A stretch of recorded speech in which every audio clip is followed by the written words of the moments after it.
گزشتہ جمعے وراثت سے متعلق بیان ہوا اور اس میں بہت سارے لوگوں نے رابطہ کیا اور بہت سارے لوگوں کو فوری طور پر مسائل حل کر کے دیے، اور اتنے لوگ جو ہے وہ رجوع کر رہے تھے کہ میں تھک گیا ان کو جواب دے دے کے، لیکن بہرحال جتنا اللہ تعالیٰ نے توفیق دی ان کو میں نے جوابات فوری طور پر دیے، اور بڑے مسائل اس سلسلے میں سامنے آئے، بہت زیادہ پیچیدگیاں بھی ہیں۔ اس میں ایک ترتیب ذکر کی گئی ہے کہ سب سے پہلے ذوی الفروض کو حصہ دیا جاتا ہے۔ ذوی الفروض وہ افراد ہوتے ہیں کہ جن کا حصہ قرآن، سنت اور اجماع سے ثابت ہوتا ہے۔ 6 حصے اللہ تعالیٰ نے قرآن مجید میں بیان فرمائے، نصف، ربع اور سمن۔ نصف 50%، ربع 25% اور سمن 12.5%۔ ان میں آپس میں ایک ریلیشن ہے۔ سب سے چھوٹا حصہ جو ہے وہ سمن ہے، اس کو ڈبل کریں گے، 12.5 کو ڈبل کرو گے تو 25% بن جائے گا، 25 کو ڈبل کرو گے تو 50% بن جائے گا۔ تو ان میں یہ آپس میں ریلیشن ہے، اس کو تضعیف و تنصیف کی نسبت کہا جاتا ہے۔ دوسرے 3 حصے جو ہیں ثلثان، 2/3 66.66%۔ اس کے بعد آتا ہے ثلث، 1/3 1/3 33.33%۔ اور اس سے چھوٹا حصہ ہوتا ہے سدس، چھٹا حصہ، 16.66%۔ تو 16.66 کو جمع کریں گے تو 33 بن جائے گا، یعنی چھٹے حصے کو جمع کریں گے، 2 چھٹے حصے ملائیں گے، سدس ملائیں گے تو ثلث بن جائے گا۔ اسی طرح 33% کو ڈبل کریں گے تو 66 بن جائے گا۔ یہ ان میں نسبت ہے۔ ان کو فروض مقدرہ کہا جاتا ہے، وہ حصے کہ جو اللہ تعالیٰ نے مقرر فرما دیے۔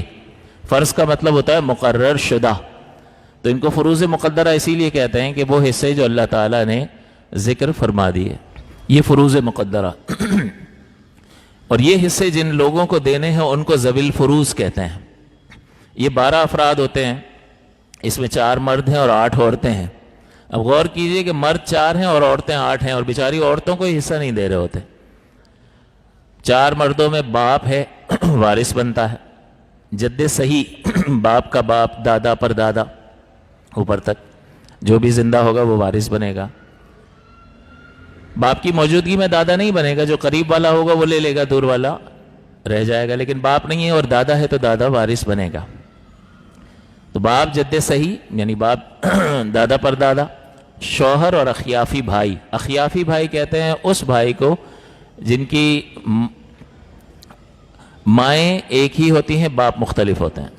ایک عورت کی شادی ہوئی، اولاد ہوئی، شوہر کا انتقال ہو گیا، اس نے دوسری شادی کر لی، ایک اور اولاد ہوئی، تو اب ان 2 بچوں کی ماں تو ایک ہے، باپ مختلف ہے، لہٰذا ماں میں جو شریک ہوگا وہ اخیافی بھائی کہلاتا۔ تو یہ 4 مرد ہوتے ہیں، شوہر، باپ، دادا پر دادا، اخیافی بھائی اور شوہر، یہ وارث بنتے ہیں۔ ذوی الفروض ہیں، اللہ تعالیٰ نے ان کے حصے قرآن عظیم میں ذکر فرمائے۔ اور اس کے مقابل 8 عورتیں ہیں، بیوی، بیٹی، پوتی، حقیقی بہن، اللاتی بہن۔ اللاتی بہن وہ ہوتی ہے جس میں باپ ایک ہوتا ہے، مائیں مختلف ہوتی ہیں۔ ایک آدمی نے 2 شادیاں کی ہیں، ان 2 الگ الگ خواتین سے ایک ایک بیٹا ہے، تو یہ 2 بھائی جو ہے آپس میں اللاتی بھائی کہیں گے۔ مائیں تو مختلف ہیں لیکن باپ ایک ہی ہے تو اللاتی بھائی کہلاتے۔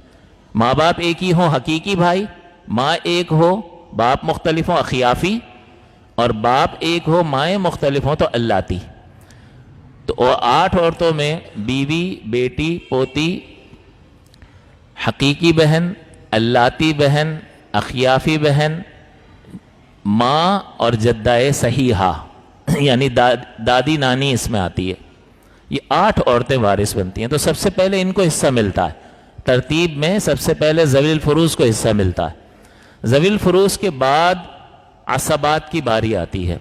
عصبہ وہ شخص ہوتا ہے کہ اگر ذوی الفروض میں سے کوئی بھی نہیں ہے تو سارا مال عصبہ کو مل جائے گا، اور اگر ذوی الفروض موجود ہوں تو ان کا جو حصہ بنتا ہے وہ حصہ دینے کے بعد جو باقی بچ جائے گا وہ عصبہ کو ملے گا۔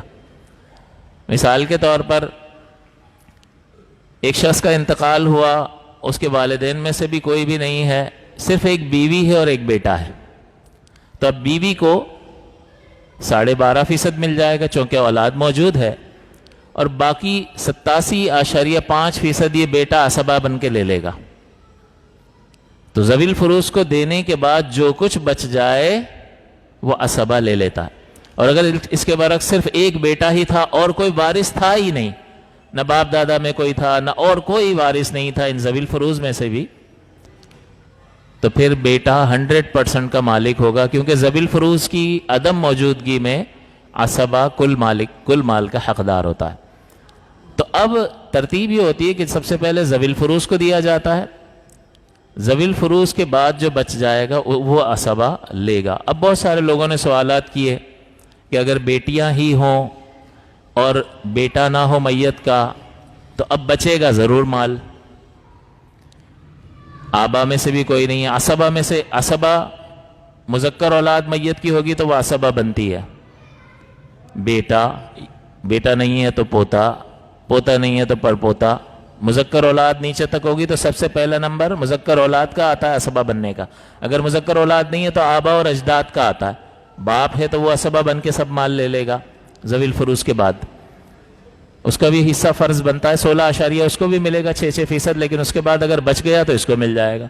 باپ دادا میں سے بھی کوئی نہیں ہے تو بھائی بہنوں کی طرف جاتا ہے، بھائی بہن نہیں ہے، بھائی کی مذکر اولاد ہے بھتیجا، اس کو جاتا ہے، اور اگر بھائی بہن بھی نہیں ہے نہ بھائی کی مذکر اولاد موجود ہے تو پھر چچا کی طرف جاتا ہے، چچا نہیں ہے، چچا کے مذکر اولاد یعنی بیٹوں کی طرف۔ تو بعض اوقات ایسا ہوتا ہے کہ بھائی بہن کا یا بھتیجے کا ذکر کہاں آئے گا، کوئی بتاتا بھی نہیں ہے، تو اس لیے جب وہ ورثہ لکھ کر ہمیں دیتے ہیں تو ہم سوال کرتے ہیں میت کے ماں باپ میں سے کوئی ہے، اگر ہوتا ہے تو اس کو شامل کرتے ہیں کیونکہ وہ تو ہمیشہ وارث بنتے ہیں۔ اسی طرح سے اگر ماں باپ نہیں ہے، باپ خاص طور پر نہیں ہے اور مذکر اولاد بھی نہیں ہے تو پھر پوچھتے ہیں بھائی میت کے بھائی بہن ہیں یا نہیں ہیں، پھر میت کے بھائی بہنوں کی طرف جائے گا تو وہ بھائی بہنوں کا ذکر نہیں کرتے ہیں، وہ اس لیے نہیں کرتے ہیں کہ دینا نہیں چاہتے، اس لیے نہیں کرتے ہیں کہ پتہ نہیں ہوتا۔ اسی طرح اگر بھائی بہن نہیں ہے، بھائی کی مذکر اولاد نہیں ہے تو چچا کی طرف جاتا ہے۔ بہت سارے ایسے سوالات بھی آئے جس میں چچا کو حصہ مل رہا تھا، تو جب بتایا نا چچا کو اتنا ملے گا تو پریشان ہو گئے، چچا کو اتنا ملے گا؟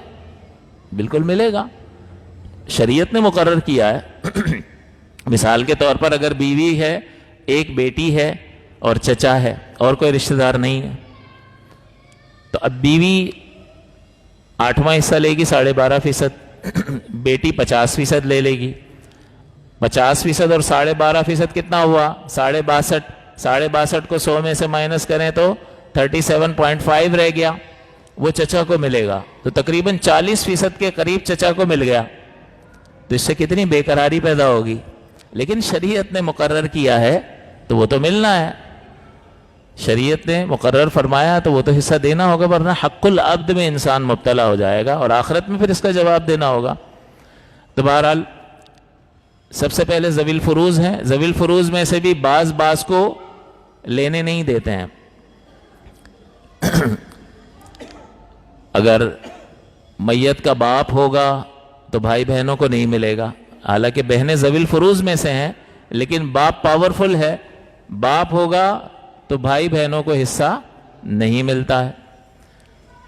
تو اس طرح سے ترتیب آپ کے ذہن میں رہے کہ سب سے پہلے ذوی الفروز کو حصہ ملتا ہے، اس کے بعد اگر کچھ بچ جاتا ہے تو عصبہ کو ملتا ہے، اور عصبہ میں مذکر اولاد پہلے نمبر پر آتی ہے، پھر باپ دادا آتے ہیں، پھر بھائی بہن آتے ہیں، اور پھر بھائی کی اولاد آتی ہے، بہن کی اولاد نہیں آتی، پھر چچا یا چچا کی مذکر اولاد، یہ وارث بنتے ہیں۔ تو اس اعتبار سے آدمی جب کوئی وراثت کا مسئلہ پوچھے تو وہ اس اعتبار سے اس کو پوچھنا چاہیے۔ بہرحال میں نے پچھلی بار یہ ذکر کیا تھا کہ ایک ہی بیٹی ہے یا صرف بیٹیاں ہی ہیں، بیٹا نہیں ہے، تو پھر اگر بیوی ہے تو بیوی کو 12.5% مل گیا، بیٹیاں ایک سے زائد ہوں تو 66% ان کو مل گیا۔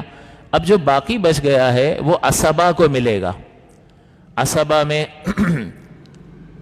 اگر بھائی بہن ہوں گے تو وہ لے لیں گے، ورنہ بھائی کی مذکر اولاد لے لے گی، وہ بھی نہیں ہے تو چچا لے لے گا، ورنہ چچا کے بیٹوں کو وہ مل جائے گا۔ اگر یہ نہیں ہوں گے عصبہ تو پھر یہ بچا ہوا مال دوبارہ ذوی الفروز نسبی کی طرف لوٹتا ہے، یعنی بیٹی کو مل جائے گا، پھر سارا بیوی کی طرف نہیں جائے گا، بیٹی کی طرف جائے گا۔ تو یہ تھوڑا سا اس لیے میں نے ذکر کر دیا چونکہ ہمارے سننے والے بہت زیادہ سوالات کر رہے ہیں، لہٰذا میں نے ان کو یہ اس کی وضاحت کر دی کہ یہ ترتیب آپ کے ذہن میں رہے، اور آپ جب بھی کبھی وراثت سے متعلق کوئی مسئلہ دریافت کریں تو ذرا دیکھ لیں کہ ذوی الفروز اور اسبہ کا ذکر ضرور کرنا چاہیے، چچا بھی بتا دیں، بھائی بہن بھی بتا دیں، والدین کا بھی ذکر کر دیں۔ پھر وہ مفتی کا کام ہے جو فتویٰ دے رہا ہے کہ وہ دیکھ لے گا کہ ان میں سے کس کو ملنا ہے کس کو نہیں ملنا ہے۔ اگر بیٹا ہوگا تو بھائی بہن اور چچا کو ملے گا ہی نہیں، باپ ہوگا تب بھی بھائی بہن اور چچا کو نہیں ملے گا، تو وہ بعض کے لیے رکاوٹ بن جاتے ہیں، وہ مفتی کا کام ہے۔